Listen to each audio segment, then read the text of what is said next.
E aí galera, beleza? Vamos aqui para mais um vídeo e dessa vez o vídeo vai ser sobre segmentos comensuráveis e incomensuráveis. Bom, esses dois conceitos eles vão estar diretamente relacionados com o conjunto dos números racionais e com o conjunto dos números irracionais. É, o conceito de segmentos comensuráveis está relacionado com os números racionais e o de segmentos incomensuráveis está relacionado com o conjunto dos números irracionais. Tá? É, e deve-se dizer ainda que essa questão, né, esse conceito de irracionais é o que vai originar, é o que vai dar origem, tá, à existência, à descoberta dos números irracionais. Tá? Provavelmente foi descoberto isso lá ainda na época de Pitágoras, né? Quando se tentou calcular a diagonal de um quadrado de lado um, usando aí, claro, né, um dos métodos que se podia usar na época era o famoso Teorema de Pitágoras, tá? E descobriu-se então que nem todos os números podiam ser racionais, tá? Bom, mas vamos ver como é que se processou, como é que se processa, né, essa passagem dos racionais para os irracionais, ok? Qual que é a definição de segmentos comensuráveis? A gente diz que dois segmentos são comensuráveis quando a razão entre eles é um número racional. Ou seja, se eu tenho dois segmentos A, B e C, D, quando é que esses dois segmentos aí vão ser ditos comensuráveis? Quando a medida do segmento AB sobre a medida do segmento CD for um número racional. Okay? Simplesmente isso. Agora vamos lembrar o seguinte, a gente, em vídeos passados, a gente fez o seguinte, a gente associou a cada número racional, a gente associou um ponto da reta. Então você tem a reta, você tem o conjunto dos racionais. Então a cada número racional a gente associou um ponto da reta. Né? Agora a gente quer fazer o contrário. A gente quer se perguntar o seguinte, será que a cada ponto da reta, será que a cada ponto da reta está associado um número racional? Ou seja, será que a reta inteira é formada só de números racionais? Será que não existem outros números? Eu sei que você já sabe disso, provavelmente você já saiba disso, então, mas o que a gente vai fazer aqui é dar a ideia geométrica de como é que esse conceito de números irracionais surgiu. Tá? Bom, eu tenho aqui uma figurinha aqui, né, só para exemplificar aqui, né, que cada número racional está associado a um ponto da reta. Tá? Então você tem aqui o zero, o meio, o 3 quartos, 1,5, né?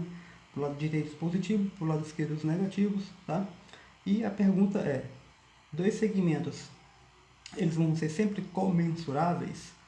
Veja só, se você pega segmentos que tenham extremos, né, inteiros, por exemplo, se eu pego o zero, né, se eu pego aqui o zero até o 2 e pego o zero até o 3, né, a razão, né, de, de 0 a 2 para 0 a 3, né, a razão, se você fizer isso aqui, vai dar 3 meios.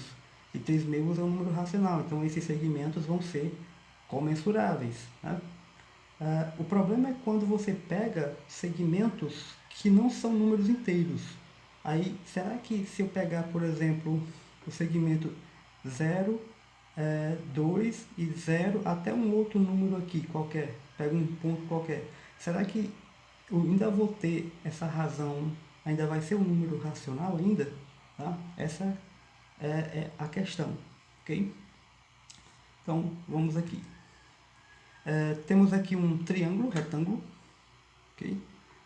De catetos 1 e cateto 1, tá? Hipotenusa B. E a gente quer saber o seguinte, se o segmento AB e o segmento AC, eles são comensuráveis, ou seja, será que esse segmento AB e o segmento AC são segmentos comensuráveis? E repare o seguinte, perguntar se, se esse segmento e esse segmento são comensuráveis, significa perguntar se essa medida aqui da hipotenusa é um número racional. Por quê? Porque essa medida aqui dividido por isso daqui vai dar essa medida, né? Dá a medida do segmento AB, já que isso aqui é 1, tá? Bom, o que a gente vai fazer é o seguinte, a gente vai simplesmente pegar essa hipotenusa e vai deitar ela aqui em cima dessa reta. A gente vai considerar o seguinte, que aqui é 0, tá? Então, se você reparar, como você simplesmente deitou esse segmento aqui, esse comprimento daqui, do vértice aqui até esse ponto R, tá? Esse segmento aqui é o mesmo comprimento da hipotenusa, né? Você simplesmente deitou ela aqui, então esse segmento é o mesmo. Aí a questão é, será que esse ponto aqui, onde a hipotenusa vai cair, né? Será que esse ponto é um número racional? Ele corresponde a um número racional? Tá? Essa aqui agora é a nossa questão. Agora, como é que a gente consegue calcular esse camarada D aqui? Né? Se a gente lembrar aí só do Teorema de Pitágoras, né? Aquela história que eu tinha acabado de falar aqui logo no início, né? Que provavelmente foi isso que originou, tá? Uma discórdia lá nos tempos de Pitágoras, né? Porque os pitagóricos acreditavam que tudo podia ser, tudo era número, né? Então, o universo era governado pelos números e tudo era simplesmente ou inteiro ou racional, né? Eles não tinham essa ideia dos números irracionais. Então, gerou-se essa polêmica a partir de um problema talvez semelhante a esse. Então, aqui você tem D,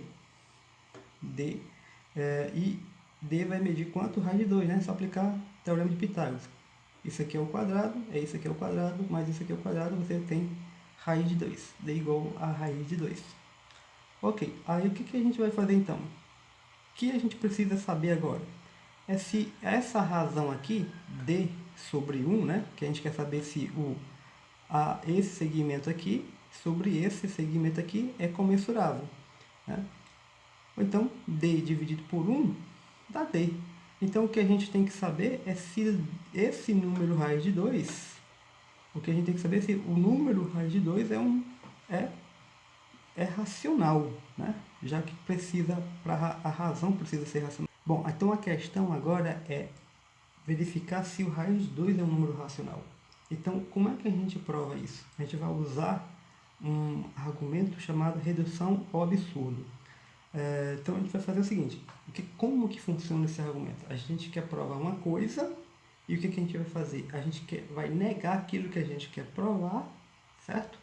E daí, quando a gente chegar a alguma contradição, então é porque aquilo que a gente havia suposto é falso e, portanto, a nossa hipótese inicial é que é verdadeira, tá? Vou tentar fazer, certo? Talvez assim fique mais fácil de você compreender do que simplesmente só assim de teoria, certo? Vamos ver aqui como é que funciona. O que a gente vai fazer? A gente vai supor que raiz quadrada de 2 é um número racional, tá? O que acontece se raiz de 2 for um número racional? Vamos supor que raiz de 2 é racional e vamos ver o que acontece. Bom, a primeira coisa que a gente sabe se o número é racional é que ele pode ser expresso na forma de uma fração, né?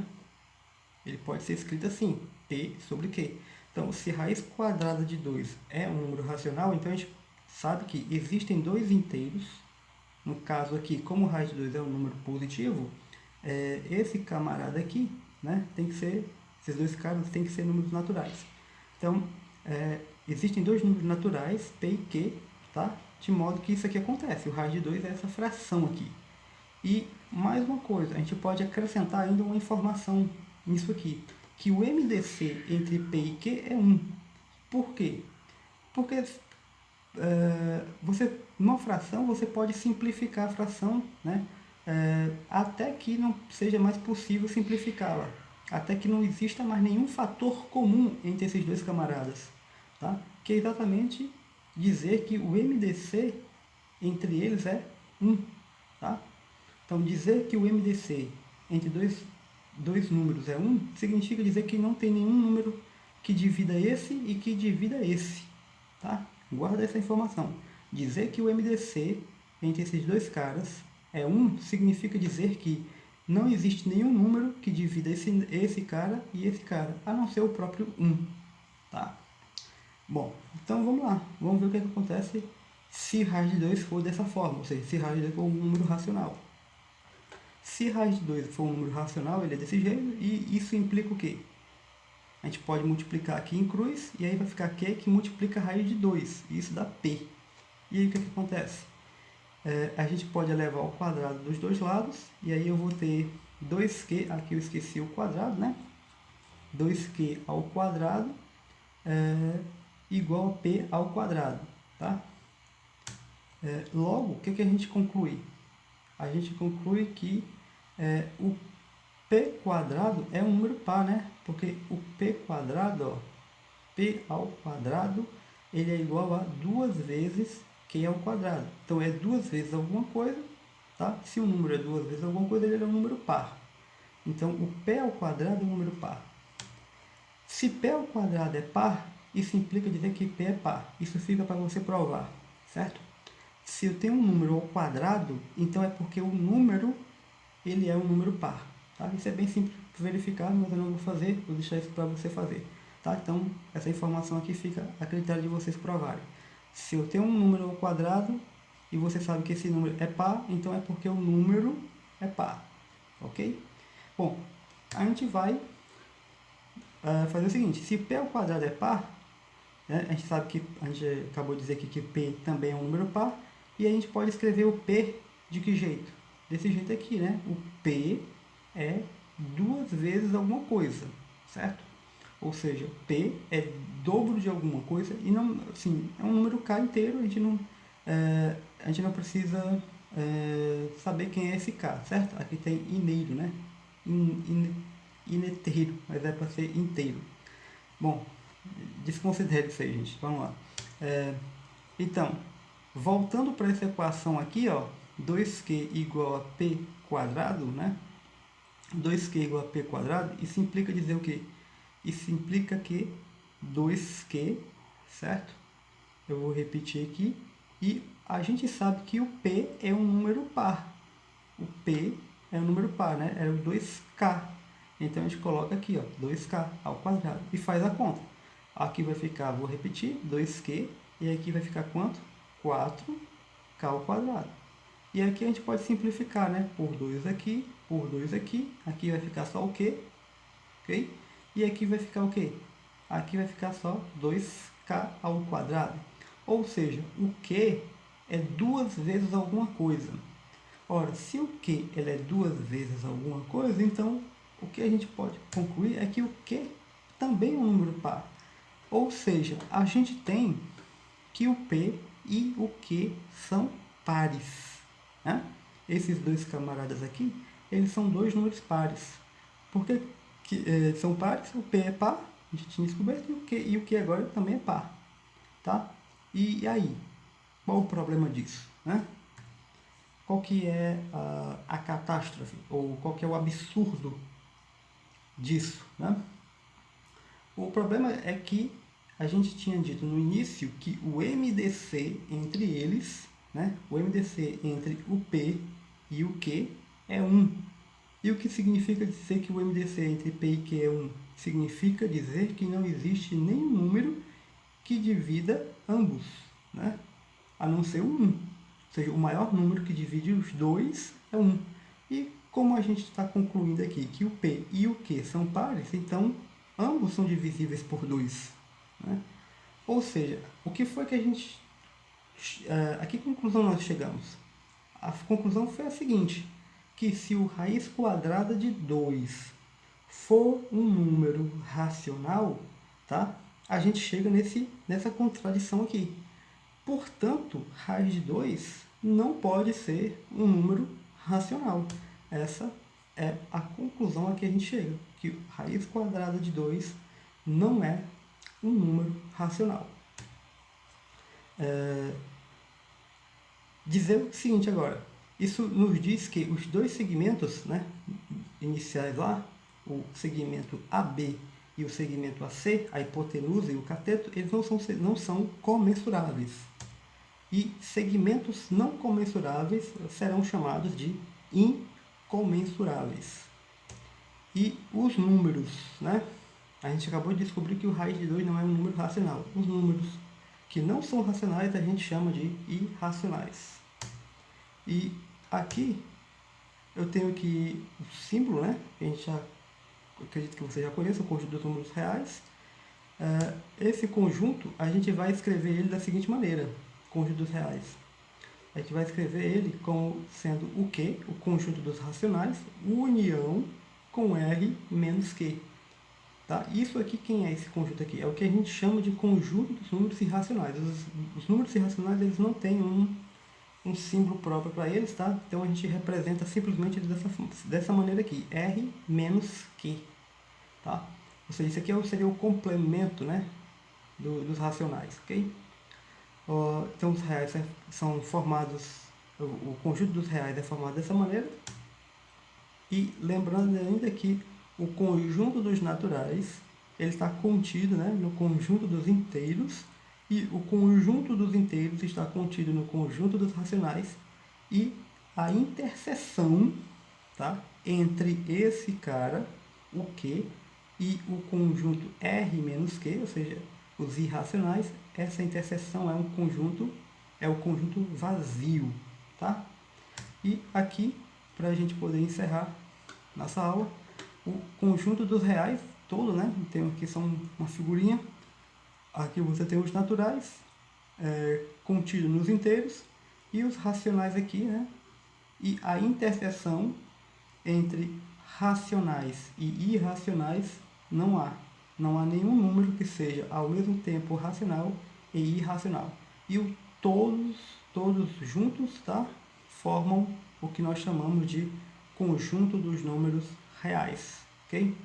Bom, gente, se vocês gostaram do vídeo, deem um like aí, comentem, mandem eu não olho muitos comentários aqui, mas vocês podem escrever, certo? Aí pro meu e-mail, tem um e-mail aí no canal, ufcmath@gmail.com, tá?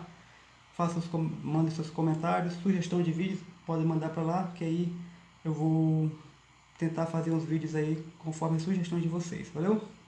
Até a próxima!